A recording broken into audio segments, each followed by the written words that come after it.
Hi friends, welcome to my channel once again.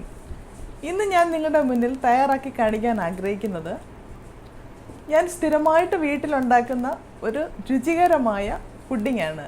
Choco coffee marble pudding. ഞാൻ ഇത് ആർക്ക് ഉണ്ടാക്കി കൊടുത്തു കഴിഞ്ഞാലും അവരെല്ലാം വളരെ നല്ല അഭിപ്രായമാണ് പറയുന്നത് ഇതിനെപ്പറ്റി. അപ്പോൾ ഞാൻ വിചാരിച്ചു നിങ്ങളുടെ മുന്നിൽ ഇത് ചെയ്ത് കാണിക്കാമെന്ന്. നമ്മുടെ ഈ പുഡിംഗ് ഉണ്ടാക്കാനായിട്ട് ഞാനിവിടെ 100 ഗ്രാം ചോക്ലേറ്റ് ബിസ്ക്കറ്റ് എടുത്തിട്ടുണ്ട്. നിങ്ങൾക്ക് ഏത് ചോക്ലേറ്റ് ബിസ്ക്കറ്റും നിങ്ങൾക്ക് ഉപയോഗിക്കാവുന്നതേ ഉള്ളൂ. ഈ ബിസ്ക്കറ്റ് നല്ലതായിട്ടൊന്ന് പൊടിച്ചെടുത്തതിന് ശേഷം 3 ടേബിൾ സ്പൂൺ ഉരുക്കിയ ബട്ടറിൻ്റെ കൂടെ മിക്സ് ചെയ്തിട്ട് നമ്മൾ സെറ്റ് ചെയ്യാൻ വെച്ചിരിക്കുന്ന പാത്രത്തിൻ്റെ ബേസ് ലെയറായിട്ട് നമുക്ക് ഇടാം.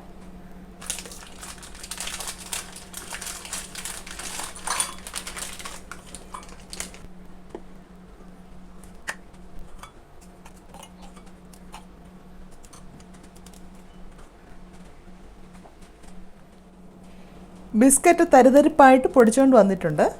ഇനി നമുക്കിതിലേക്ക് മെൽറ്റ് ചെയ്ത ബട്ടർ കൂടെ ചേർത്ത് യോജിപ്പിക്കാം. ഞാനിവിടെ 3 ടേബിൾ സ്പൂൺ മെൽറ്റ് ചെയ്ത ബട്ടർ എടുത്തിട്ടുണ്ട്.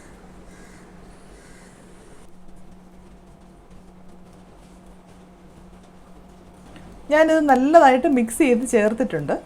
ഇനി നമുക്ക് സെറ്റ് ചെയ്യാനുള്ള പാത്രത്തിൻ്റെ അടിഭാഗത്തേക്ക് ആദ്യത്തെ ലെയറായിട്ട് നമുക്ക് ഇടാം.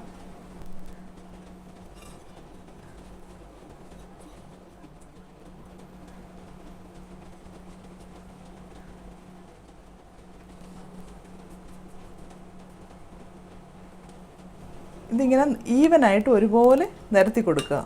എന്നിട്ടൊന്ന് പ്രസ് ചെയ്ത് കൊടുക്കുക. അപ്പം നല്ല സെറ്റായിട്ടിരിക്കും.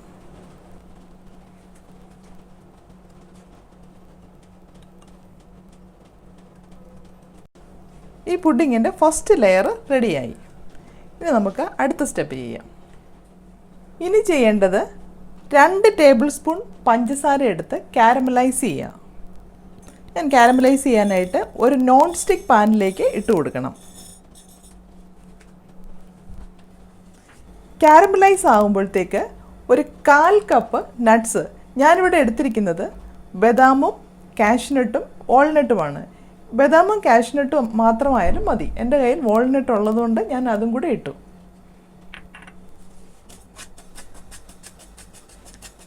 ഈ പഞ്ചസാര കാരമലൈസ് ആകുമ്പോഴത്തേക്ക് നമ്മൾ ഈ എടുത്തു വച്ചിരിക്കുന്ന നട്ട്സും കൂടി ഇട്ട് ഓഫ് ചെയ്തതിന് ശേഷം അത് ചൂടാറിയതിന് ശേഷം മിക്സിക്കകത്തിട്ട് തരിതരിപ്പായിട്ട് പൊടിച്ച് നമ്മുടെ സെക്കൻഡ് ലെയറായിട്ട് നമ്മൾ സെറ്റ് ചെയ്ത് വെച്ചിരിക്കുന്ന പാത്രത്തിലേക്ക് ഇട്ട് കൊടുക്കാം.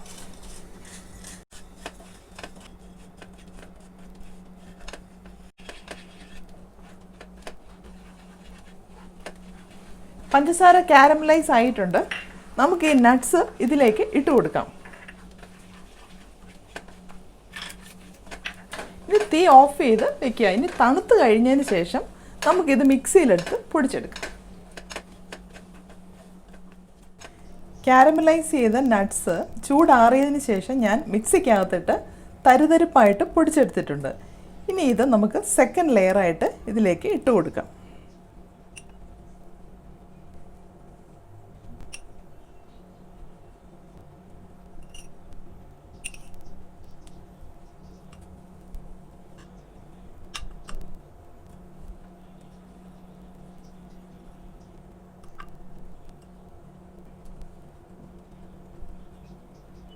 സെക്കൻഡ് ലെയറും റെഡിയായി.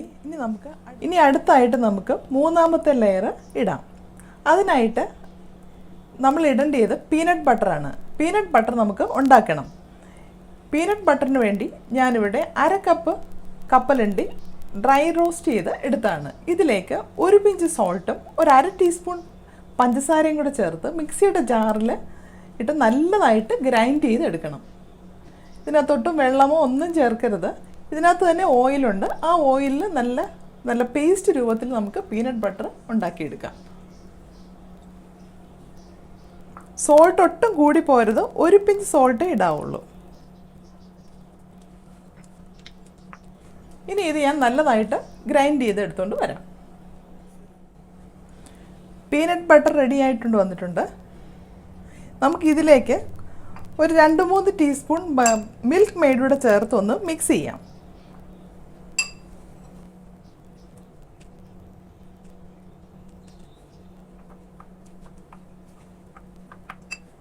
ഒരു 2 ടീസ്പൂൺ ഒഴിച്ചു കൊടുക്കുക.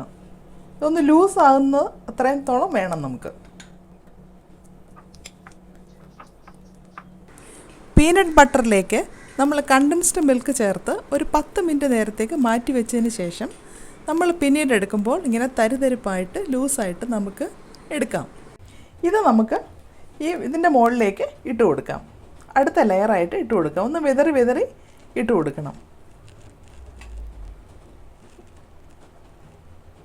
ഇതിനൊരു പ്രത്യേക ഒരു ടേസ്റ്റ്, അതുകൊണ്ടാണ് ഞാനിത് ഇട്ടത്.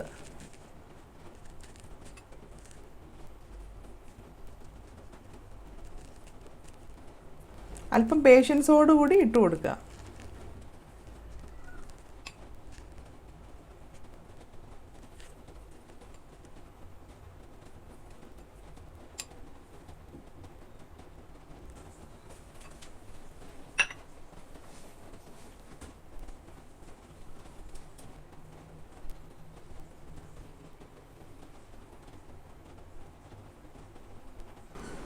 ഇനി നമുക്ക് 4ാമത്തെ ലെയർ ചെയ്യാം. അതിനു മുമ്പ് 2.5 ടീസ്പൂൺ ജെലാറ്റിൻ ഒരു 1/4 കപ്പ് വെള്ളത്തിൽ 10 മിനിറ്റ് നേരത്തേക്ക് കുതിർക്കാനായിട്ട് വയ്ക്കുക.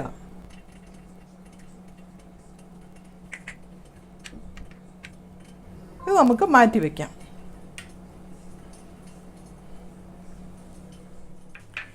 ഇനി നമുക്ക് ഒരു പാത്രം അടുപ്പിൽ വെച്ചിട്ട് അതിലേക്ക്, ഞാനിപ്പം തീ കത്തിച്ചിട്ടില്ല, അതിലേക്ക് ഒരു 2 ടീസ്പൂൺ കോഫി പൗഡർ ഇട്ട് കൊടുക്കുക.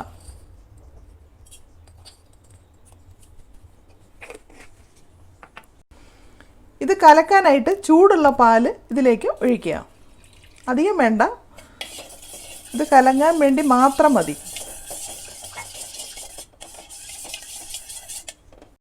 ഇനി ഇതിലേക്ക് 3/4 കപ്പ് കണ്ടൻസ്ഡ് മിൽക്ക് ചേർത്ത് കൊടുക്കുക.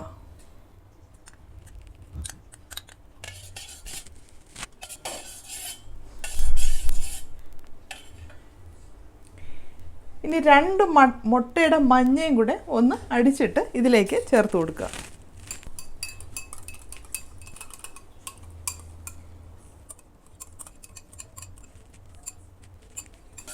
നല്ലതായിട്ട് മിക്സ് ചെയ്തതിന് ശേഷം ചെറിയ ചൂടിൽ ഇത് കുറുക്കിയെടുക്കുക.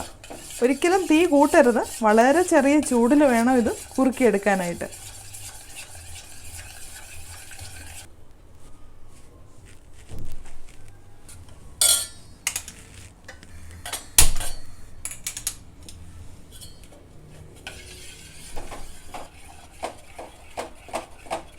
ഇങ്ങനെ കണ്ടിന്യൂസ് ഇളക്കിക്കൊണ്ടേ ഇരിക്കുക. ഇത് അടിക്കൊട്ടും പിടിക്കരുത്.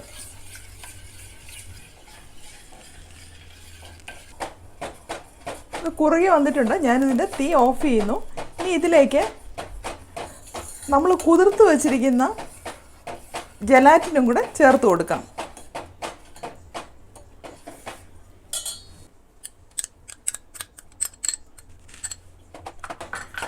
തീ ഒന്നുകൂടെ ഒന്ന് കത്തിച്ചതിന് ശേഷം ഒരല്പം കൂടെ ഒന്ന് കുറുക്കിയെടുത്തിട്ട് നമുക്കിതങ്ങ് ഓഫ് ചെയ്യാം.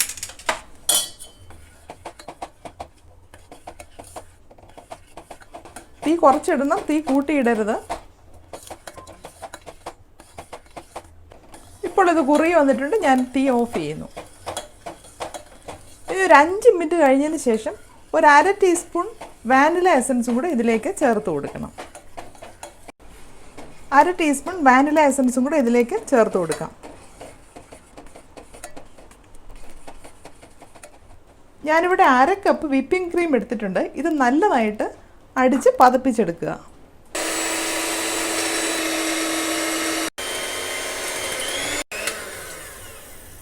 നല്ലതായിട്ട് ബീറ്റ് ചെയ്തെടുത്തിട്ടുണ്ട്. ഇനി നമുക്കിത് നമ്മൾ നേരത്തെ കുറുക്കി വച്ചിരിക്കുന്ന ഈ കണ്ടൻസ്ഡ് മിൽക്ക് മിശ്രിതത്തിലേക്ക് ഒന്നും ചേർത്ത് നമുക്ക് യോജിപ്പിക്കാം. വളരെ മെല്ലെ പതുക്കെ യോജിപ്പിക്കുക.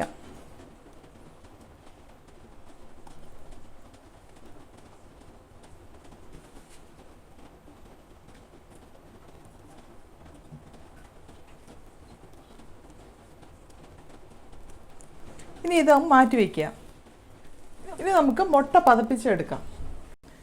നമ്മൾ ഉണ്ടാക്കി വെച്ചിരിക്കുന്ന മിക്സിലേക്ക് ചേർക്കാനായിട്ട് 2 മുട്ടയുടെ വെള്ളം നല്ലതായിട്ട് അടിച്ച് പതപ്പിച്ച് അല്പം പഞ്ചസാരയും കൂടെ ചേർത്ത് അടിച്ച് പതപ്പിച്ചതിന് ശേഷം ആ മിക്സിലേക്ക് നമുക്ക് ചേർക്കാം.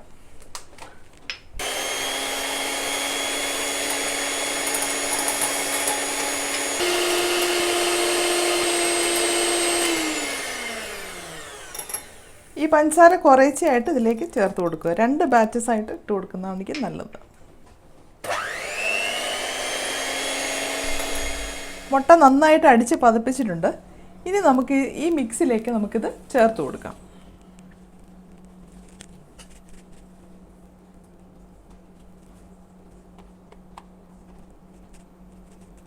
ഇത് മെല്ലെ ഇളക്കി യോജിപ്പിക്കുക.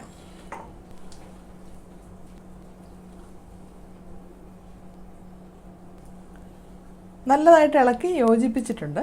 നമുക്കിത് സെറ്റ് ചെയ്യുന്ന ട്രേയിലേക്ക് നമുക്ക് അടുത്ത ലെയറായിട്ട് നമുക്ക് ഇട്ട് കൊടുക്കാം.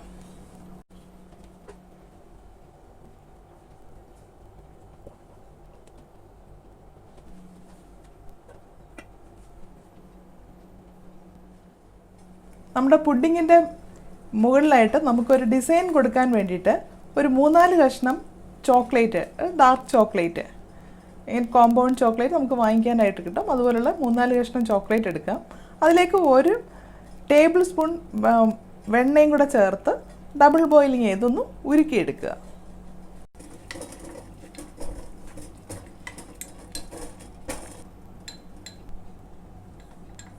ബട്ടറും ചോക്ലേറ്റും ചേർത്ത് ഉരുക്കിയെടുത്തിട്ടുണ്ട്.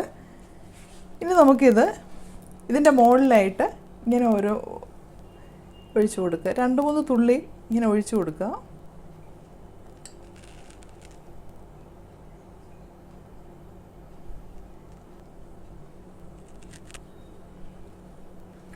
ഇനി ഒരു ഫോർക്ക് എടുത്ത് അല്പം ഇങ്ങനെ ഒരു ഡിസൈൻ കൊടുക്കുക.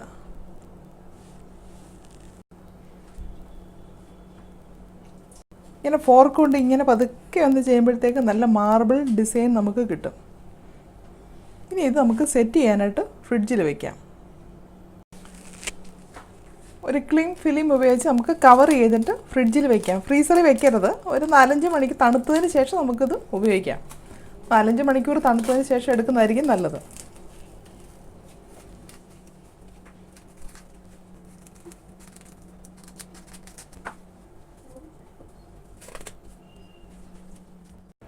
ഈ പുഡിംഗ് ഞാൻ 7-8 മണിക്കൂർ ഫ്രിഡ്ജിൽ വെച്ചിരുന്നതാണ്. ഇപ്പോൾ നമുക്കിനി ഇത് നോക്കാം, ഒന്ന് മുറിച്ച് നോക്കാം എങ്ങനെയുണ്ടെന്ന്. ഇതിൻ്റെ മാർബിൾ ഡിസൈനൊക്കെ കണ്ടല്ലോ. വളരെ ടേസ്റ്റിയാണ് ഇത് കഴിക്കാനായിട്ട്.